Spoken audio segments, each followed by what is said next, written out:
Hola, bienvenidos. En esta oportunidad vamos a hablar de rúbricas para evaluar los aprendizajes, un caso particular para el área de matemáticas. Lo que presentaremos a continuación es una compilación del trabajo realizado por varios autores, dentro de los que se destacan Tiburcio Moreno, Gatica y Uribarren, Marzano y Kendall, entre otros. Es importante tener presente que para el área de matemática hemos tomado la decisión de trabajar como un modelo para la planeación denominado Backward Design o planeación inversa, que consiste en el establecimiento de resultados de aprendizaje antes de construir las tareas evaluativas o los métodos de instrucción. La planeación inversa es una metodología del aprendizaje activo para la planeación educativa, que parte del establecimiento de resultados de aprendizaje antes de elegir los métodos de instrucción y las tareas evaluativas. Se enfoca en la mejora del rendimiento académico y en el rol de docente como el diseñador del aprendizaje. La metodología de Backward Design o la planeación inversa sugiere tener en cuenta por lo menos 3 elementos para la planeación educativa. La primera es identificar los resultados de aprendizaje, que son esas grandes ideas, habilidades o competencias que esperamos que el estudiante se lleve consigo al finalizar el curso o al finalizar una actividad o una tarea propuesta. Luego debemos determinar cuáles son esas evidencias aceptables, es decir, cuáles son esos entregables que debe presentar el estudiante para dar cuenta que se ha conseguido el aprendizaje. Estas pueden ser las tareas desarrolladas, problemas resueltos, evaluaciones resueltas, exposiciones, videos, proyectos, todos esos elementos que nos permiten darnos cuenta de que se está consiguiendo el aprendizaje. Y finalmente están las experiencias de aprendizaje, es decir, bajo qué metodología o bajo qué estrategia el estudiante va a construir su aprendizaje. Hablemos entonces ahora acerca de las rúbricas.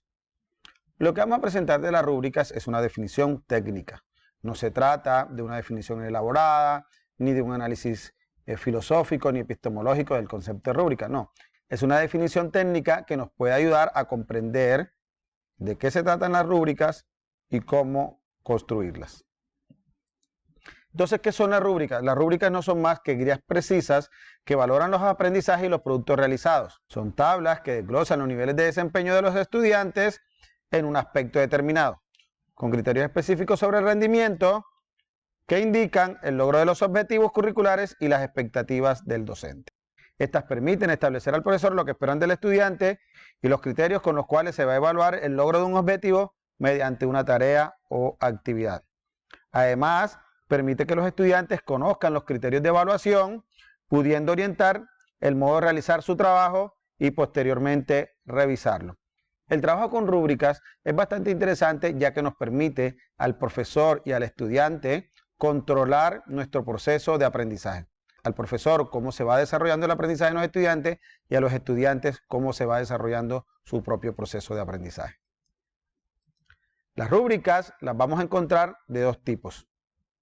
Básicamente, las holísticas que nos sirven para evaluar un curso, es decir, son aquellas que evalúan el trabajo de un estudiante como un todo. Aquí, en este caso, el profesor evalúa la totalidad del proceso o un producto sin juzgar por separado los elementos que lo componen. Las rúbricas holísticas son adecuadas para evaluar el desarrollo de un curso. Gatica y Uribarren proponen los siguientes elementos que debe contener una rúbrica holística. En la escala más baja vamos a encontrar aquel que no realiza la tarea y en el nivel más alto se evidencia la comprensión total del problema e incluye todos los elementos requeridos en la actividad. Ahora, el otro tipo de rúbricas que es adecuada para evaluar tareas específicas o actividades específicas de los cursos son las rúbricas analíticas. En esta se evalúa e identifica los elementos de una determinada tarea, distingue elementos o las dimensiones de la tarea y se especifican los niveles de desempeño posibles. Gatica y Uribarren nos presenta un ejemplo de rúbrica analítica para evaluar los apoyos utilizados en la presentación sobre un tema, fuentes de información biomédica. Y encuentran en el nivel inadecuado aquellos que no utilizan recursos adicionales para la presentación del tema y en el nivel excelente aquellos que utilizan distintos recursos que fortalecen la presentación del tema. Para tener en cuenta, cuando se diseñan rúbricas para evaluar los aprendizajes, es importante tener en cuenta los objetivos de aprendizaje. Además, identificar los elementos o aspectos a valorar. Además, definir los descriptores, escalas de calificación y criterios de evaluación. También se debe determinar el peso de cada criterio. Y finalmente, revisar y reflexionar sobre su impacto educativo. Es decir, una vez diseñada la rúbrica, se revisan cada uno de los elementos para ver si realmente apunta a la evaluación del resultado de aprendizaje que hemos propuesto. Es común encontrar para el diseño de los criterios de evaluación y el diseño de las rúbricas una taxonomía. La más conocida es la taxonomía de Bloom. Existen otras taxonomías, por ejemplo la taxonomía de Marzano y Kendall, que surge de una crítica a la taxonomía de Bloom, que se constituye en una alternativa para identificar de una mejor manera en dónde estamos y hacia dónde esperamos llegar con el proceso de enseñanza y aprendizaje en las diferentes disciplinas. La taxonomía de Marzano y Kendall tiene dos elementos importantes que son los dominios del conocimiento y los niveles de procesamiento. Los dominios del conocimiento van desde la información, los procedimientos mentales y los procedimientos psicomotores. Y los niveles de procesamiento van desde la recuperación, la comprensión, el análisis, la utilización del conocimiento, el sistema metacognitivo y el sistema interno. Veamos cómo funciona. Por ejemplo, en la información vamos a hablar aquí de los conceptos. Un estudiante en el nivel de recuperación con respecto a la información, es decir, a los conceptos matemáticos, lo que hace es que recuerda los conceptos matemáticos. Sin embargo, no conoce su estructura ni sabe para qué funcionan. Y si hablamos, por ejemplo, de los procedimientos en el nivel de comprensión, este estudiante es capaz de comprender y realizar procedimientos matemáticos, es decir, destreza algorítmica, ejercitación, etcétera, ¿no? En el nivel superior está el uso del conocimiento. Si lo miramos con la información, por ejemplo, podríamos decir que el estudiante usa los conocimientos matemáticos, que en este caso son los conceptos, para resolver problemas o tomar decisiones. Entonces, en síntesis, tenemos la taxonomía de Marzano y Kendall. En el nivel mínimo se van a encontrar aquellos estudiantes que reconocen las características de la información y ejecutan procedimientos con algunos errores. En el nivel satisfactorio se van a encontrar aquellos estudiantes que son capaces de sintetizar y representar, es decir, que identifican la estructura base del conocimiento. Si hablamos de la derivada, que identifica la estructura de la derivada y sabe para qué funciona la derivada, para qué sirve y cómo usarla. Y en el uso del conocimiento, por ejemplo, toma decisiones y soluciona problemas. En el caso de la derivada, por ejemplo, puede tomar o puede usar la derivada para resolver problemas, por ejemplo, de optimización o, por ejemplo, para determinar tasas de cambio o tasas relacionadas. Como una adaptación de la taxonomía de Marzano y Kendall, presentamos los elementos que consideramos que debería contener una rúbrica para evaluar los aprendizajes. Lo primero es el resultado de aprendizaje. Ya sabemos que el resultado de aprendizaje son aquellos entendimientos perdurables, competencias, habilidades o destrezas que queremos que el estudiante se lleve consigo al finalizar el curso, al finalizar la actividad o al finalizar una tarea. En el indicador aspecto a evaluar vamos a encontrar las grandes ideas, los conceptos, contenidos, habilidades que están relacionados con ese resultado de aprendizaje. Y finalmente en los niveles de desempeño vamos a encontrar en el insuficiente, aquel que no realiza la tarea, en el nivel mínimo o nivel de recuperación, aquel que reconoce las características de la información, aunque no necesariamente la comprende. Aquel que ejecuta procedimientos sin errores, pero no necesariamente entiende el porqué y el cómo de tal procedimiento. En el nivel satisfactorio vamos a encontrar aquel que es capaz de sintetizar. Ese nivel se llama nivel de comprensión y análisis. Este estudiante identifica la estructura del conocimiento y extrae la esencia de la información. Representa en diferentes formatos la información, la comprende y es capaz de analizarla.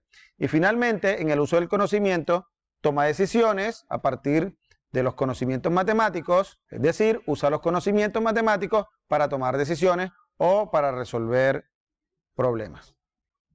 En matemáticas, podemos decir que los dominios conceptuales, según lo que plantea Marzano y Kendall, podrían agruparse de la siguiente manera. Está la variación y cambio, que contiene cálculo diferencial, cálculo vectorial, la primera parte, medición, que contiene geometría y cálculo integral, convergencia, que contiene, por ejemplo, ecuaciones diferenciales, matemáticas especiales, y estructuras que contiene al álgebra lineal. Las competencias para el área de matemáticas, según ACOFI y según lo que plantea el Ministerio de Educación Nacional, está en la capacidad de abstracción, análisis y síntesis, la capacidad de aplicar los conocimientos en la práctica y la capacidad para identificar, plantear y resolver problemas. Vamos con un ejemplo para el curso de cálculo diferencial. Tendríamos como aprendizaje esperado al terminar el curso, decir de manera general, que aplique el concepto de derivación de funciones de una variable real a la modelación y solución de problemas que involucren relaciones de variación y cambio. Para el logro de ese aprendizaje nos planteamos las siguientes submetas. Lo primero es que él sea capaz de representar relaciones entre dos variables en situaciones reales o concretas utilizando diferentes formatos. Es decir, que él pueda tomar diferentes situaciones y representarlas en el formato gráfico, en el formato verbal, en el formato numérico o en el formato algebraico. Además, debe ser capaz de calcular la razón promedio de cambio y la razón instantánea de cambio entre dos variables reales, haciendo uso de la derivada y de las reglas de derivación. Y finalmente, esperamos que el estudiante resuelva problemas de máximos y mínimos, haciendo uso de los criterios de la derivada para funciones de una variable. Si el estudiante logra conseguir lo planteado en estas submetas, podemos concluir que se ha conseguido el resultado de aprendizaje para el curso. Luego, para cada uno de estos aprendizajes esperados, debemos diseñar tareas de evaluación y experiencias de aprendizaje. Las experiencias de aprendizaje hemos dicho que las vamos a construir centradas en la resolución de problemas. Es decir, el eje central de la actividad matemática en el aula de clase debe estar en el planteamiento y resolución de problemas.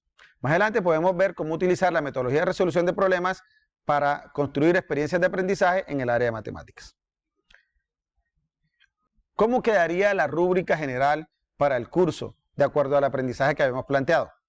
En el resultado de aprendizaje, ya lo hemos dicho, aplique el concepto de derivación de funciones de una variable a la modelación y solución de problemas que involucran relaciones de variación y cambio. Ojo que ese es el resultado de aprendizaje del curso. Los indicadores o aspectos a evaluar son la derivación y las reglas de derivación, la solución de problemas, la modelación y etcétera, ¿no? Y los niveles de desempeño entonces estarían en el nivel insuficiente, aquel estudiante que no reconoce las características de la derivada ni entiende su estructura ni para qué sirve. El nivel mínimo está aquel que reconoce las características de la derivada, sabe calcularla, pero no necesariamente entiende su estructura. En el nivel de comprensión está aquel que reconoce las características de la derivada y sus diferentes representaciones simbólicas, pero además de eso la comprende, la calcula y entiende su estructura y aplicaciones. Finalmente, en el nivel avanzado está aquel que usa los conocimientos sobre derivadas y sus aplicaciones para resolver problemas de cálculo de máximos y mínimos o problemas de optimización como comúnmente se conoce. Una rúbrica analítica, es decir, una rúbrica para una tarea específica o para un aprendizaje específico, por ejemplo, calcular el valor de la razón de cambio entre dos variables en tasas relacionadas haciendo uso de las reglas de derivación. Aquí el aspecto de valor es derivada y reglas de derivación, y en el nivel insuficiente vamos a encontrar aquel que calcula la derivada de funciones polinómicas haciendo uso de reglas de derivación, pero tiene dificultades para calcular derivada de otro tipo de funciones, por ejemplo, funciones trigonométricas inversas, etc. En el nivel mínimo está aquel que usa adecuadamente la definición y reglas de derivada para calcular la derivada de cualquier tipo de funciones de una sola variable real. En el nivel satisfactorio está aquel que determina y representa en distintos formatos la derivada de una función. Y en el nivel avanzado está aquel que calcula el valor de la razón de cambio entre dos variables usando las reglas de derivación, teniendo en cuenta el concepto de tasas relacionadas. Noten que este resultado de aprendizaje que hemos propuesto es de un nivel avanzado. Por eso quedó redactado aquí en el desempeño avanzado como descriptor. Bueno, eso era todo lo que quería compartir con ustedes acerca de rúbricas para evaluar los aprendizajes en el área de matemáticas. Espero que haya sido de su agrado. Nos vemos en un próximo video.